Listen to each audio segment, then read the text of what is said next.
Welcome to the Real Estate Espresso Podcast, your morning shot of what's new in the world of real estate investing. I'm your host, Victor Menashe. This is the weekend edition where we interview notable people from the world of real estate investing. Today is no exception. We've got a great guest all the way from Austin, Texas. Welcome to the show, Ari Rastegar. Hey, thanks for having me. Ari, great to have you here. And I love Austin, Texas. I've probably been there at least 150 times. Used to have an office there in a past life. And what we wanted to talk about today is one of the trends that we're seeing. It's a recent trend. It's a reversal of almost a 20-year trend that's happening in real estate. But before we get to that, why don't you give us a little bit of your backstory and how you got to this point in your journey? Yeah, well, thank you. Well, so I'm actually an Austin native. I was born and raised in Austin. My joke is I kind of grew up in the I-35 corridor. For those that kind of know Texas, it kind of, connects San Antonio. You go a little north, you hit Austin, a little north, you hit Dallas. So went to, high school in Dallas and law school down in San Antonio. Lived there most of my life before spending several years on Wall Street. For me, it was kind of a lucky serendipitous thing that Austin has become arguably the hottest real estate market in the United States. And after spending many years on Wall Street, I was kind of the Texas guy. So, anytime there was any type of coverage for Texas, it ended up falling on my plate. And after my wife and I, who also is an executive in the firm, had our second child, and we realized that the future was going to be Austin. After Google Fiber in 2013 installed $1 billion of hardware to bring the fastest internet in the world, we saw the writing on the wall. And from a standard of living standpoint, no state income taxes in Texas, and kind of being home, it was that confluence of events that made it so we wanted to come back home. And that's where we are and where the bulk of our portfolio is. Our investors are public pension funds, family offices, high net worth individuals, insurance companies. And in recent years, we've built a very robust vintage multifamily value add platform. And that's been our focus, although we've invested in 38 cities, 12 states, 7 asset classes, and 2 countries. I love that. And I love Austin as a city, not just from the point of view of being a livable city. I mean, back in my technology days, you had some strong anchors in the tech industry. You had Dell, you had IBM, you had Motorola/Freescale, Qualcomm. You had some really, really strong tech anchors. And now that's just grown dramatically. I mean, certainly a strong venture capital base with Austin Ventures. And now, of course, some of the major Silicon Valley firms establishing a very strong footprint there. Apple is the most notable, building a very sizable campus. And it's just a growing city. I mean, UT has been an awesome place to go to school, very much in demand for all kinds of different faculties. So it's just a great, great growing city, very livable city.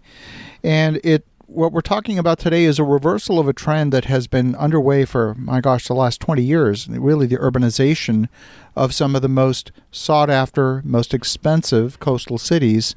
And in a matter of months, we've seen a reversal of that trend. Why don't you give us your perspective?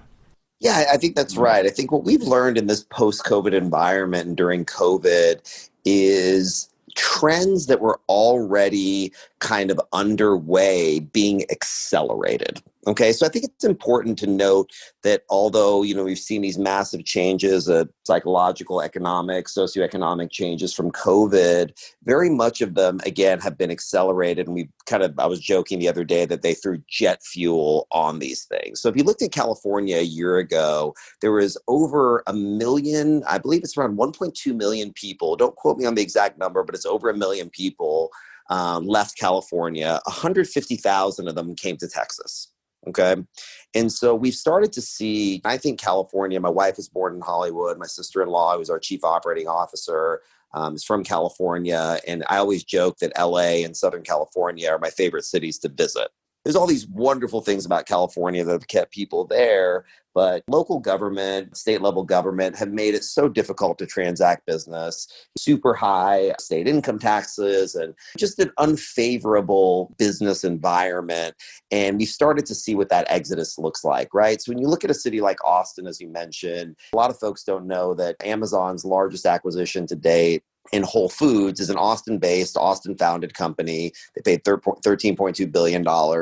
Apple, their campus with 140 acres. But Facebook's second largest office is there. Google's second largest office is there. Oracle has a huge office there. So to your point before, these huge Silicon-based companies have moved into Austin, not only for a standard of living, but also for the regulatory environment, and a city, as you mentioned, that has live music, culture, all the reasons that people want to be there. But I found something a little bit ironic is the top 10, the number 10 largest city in the United States is San Jose, California.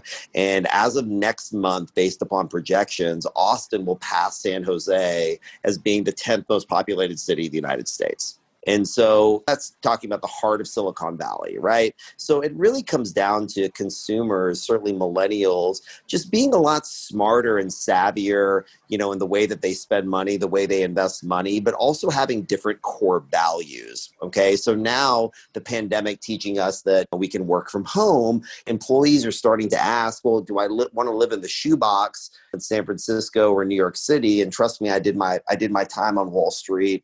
My dad called it elevation training. Meet all the banks and the relationships and all those reasons. But you did that because of proximity to the jobs, to these, large employers. And with that allure gone and that draw gone, the gravitas to be there has also decreased dramatically. And with COVID, you're going to see a massive exodus from the urban core into the suburban areas. So when you look at it at a macro level, from the California, Illinois exodus, into Texas, and the New York East Coast exodus into Florida, because the East Coast has always been very friendly with Florida. A lot of retirees out of New York end up in Florida, not only for the fair weather climate, but also for the favorable tax benefits and all those things. Absolutely. There's a lot of New York accents in Miami Beach. Yeah, there absolutely definitely is, right? And so, again, you're talking about this younger millennial base that changes jobs more frequently than any other generation in history. So they rent more, okay? So when they're renting apartments, and not buying as much, they need to start thinking about, okay, where can I get really fast internet? I'm working out of my laptop. So where can I have a better standard of living? Where can I have a lower cost of living from a value standpoint? Because I don't like the word cheap. I'm looking for better value. And these certainly Texas and certainly even the Midwest, Florida. I'm using Texas because I'm speaking from a more Texas vantage point. But even within the Midwest, like cities like Oklahoma City, Kansas City, Missouri, Nashville, Tennessee, Raleigh obviously is a little bit on the coast. But again, these growing markets that you get so much more bang for your buck when you are working more from home. And I believe that exodus is just going to be dramatically increased. I read an article yesterday in the Times that there's over 10,000 recorded vacancies of apartments in Manhattan, which is just an unprecedented number. So again, we're talking about a core value switch, and we're also talking about a safety switch, because being in the urban core, talking about elevators and gyms and public transportation in close proximity, that you're watching people leave that wanting to be on the perimeter to have the access to the urban core from an amenity standpoint, but seeing a lot of value in like vintage multifamily, which would be 2-story, 3-story garden style stuff, where they can just have this inherent social distancing mechanism. You can walk in your apartment, up your stairs, walk out your apartment,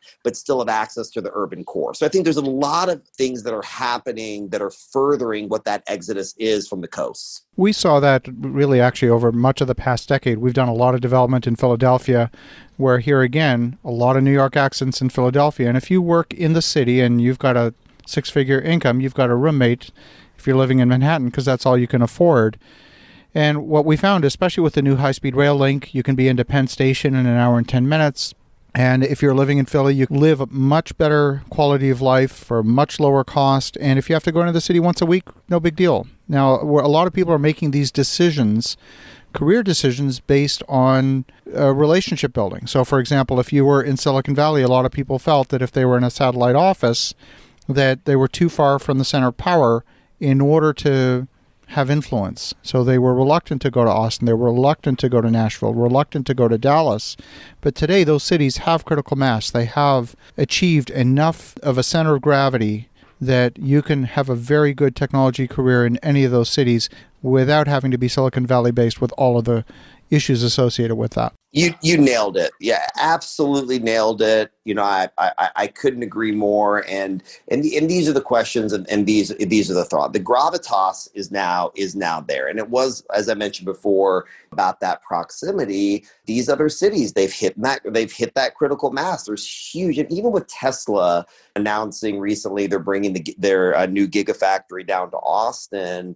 What was significant about that is not only will it be the largest gigafactory in the world, which is a pretty remarkable thing if you think about all the implications and all the smaller companies that support the component part manufacturing of what goes into the car manufacturing. And we saw this with Facebook when Facebook really increased their office size in Austin. All these other little companies popped up that I had never heard of, that kind of live on that Facebook ecosystem.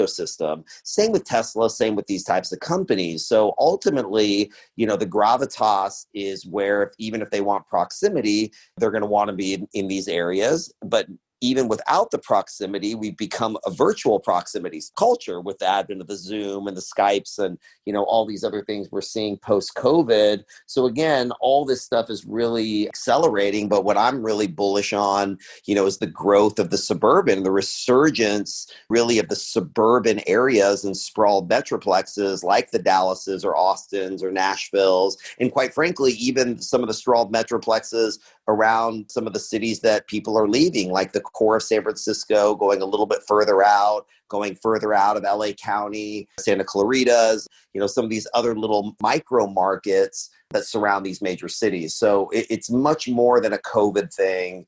It's about a value thing, and the consumer is just not stupid, right? So, what we've been seeing on our value add multifamily platform is, okay, if we develop and, renovate these properties, bring the interiors to kind of Class A finish outs and take it down to the studs, do a Class A renovation, they don't really care about not having the pool or not having the gym and all those kinds of things, which would have been a knock 3, 4, 5 months ago. Now it's seen as a benefit because they can take a $5 Uber ride or a little scooter ride in Austin and be at the bar or be at the restaurant and be back home and have this inherent level of safety that really wasn't on the top of people's minds up until a few months ago. I love that.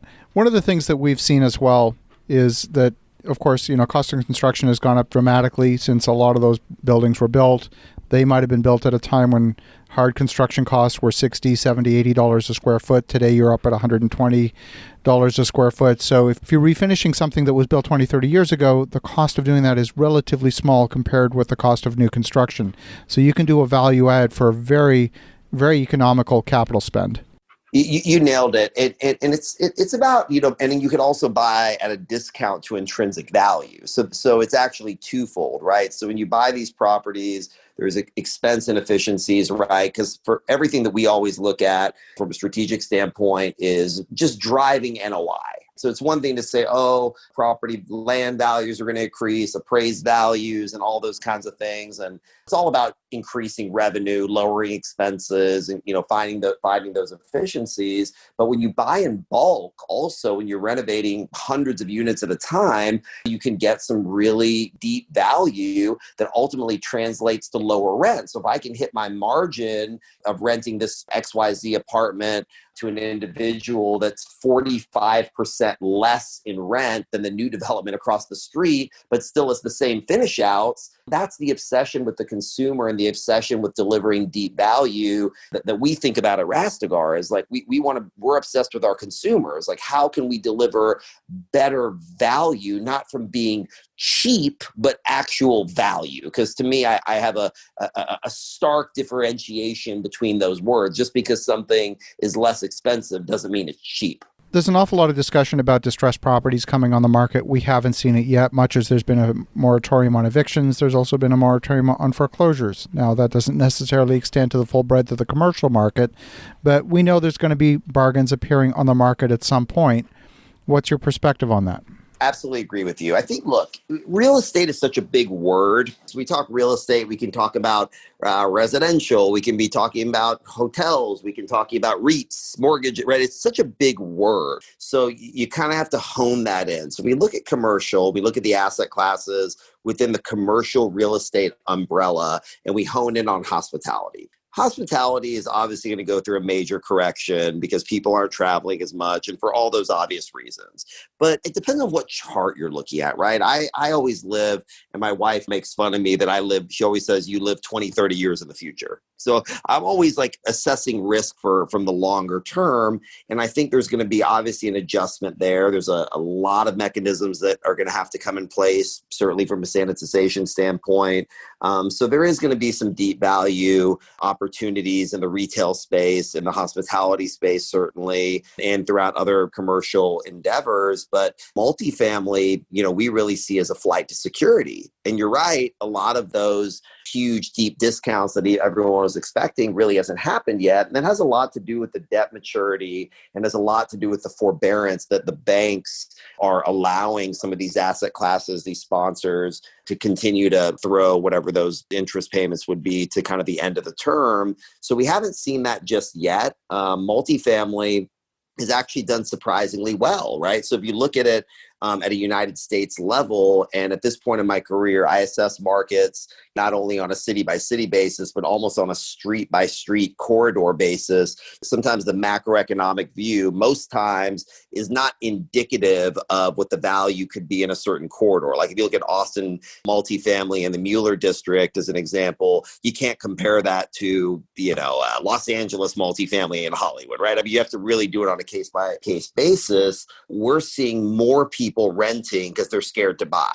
So that's going to bring that in. And in some instances, certainly in Austin and Nashville, I've actually seen cap rates compress, believe it or not, in some of this value add multifamily space, because the folks that want to have that real estate allocation, certainly in the private markets in their portfolio, they're looking at all the other asset classes and saying, no way. I actually see it as a huge flight to safety. Absolutely. Well, Ari, if folks want to connect, if they want to learn more, what's the best way? It's pretty easy to look us up. I mean, if you just typed in Rastegar into Google, or Ari Rastegar. Rastegar is just Rastegar. There's a ton of articles there. Our website will pop up, and we've been featured in the Journal and Forbes, and the list goes on. And, we're really big about education and making sure we're putting out highly substantive articles explaining the markets, explaining our perspectives, our opinions, and that education component is very, very important to us. So like I said, you could do a simple Google search. You'll be able to find us. You can go to our site, or there's LinkedIn pages. And in 2 seconds, you could find us. And if you need anything, please reach out. Someone on our team would certainly get back to you promptly. But I really enjoyed my time with you, and I always love listening to the show. Your show is always one that I walk away and learn something. So I always appreciate that. I love it. Well, thank you, Ari, for sharing your perspective. And for the listeners at home, definitely reach out to Ari at rastegarproperty.com and reach out to him on Instagram at Rastegar. In the meantime, have an awesome rest of your weekend. Go make some great things happen. I'll talk to you again tomorrow.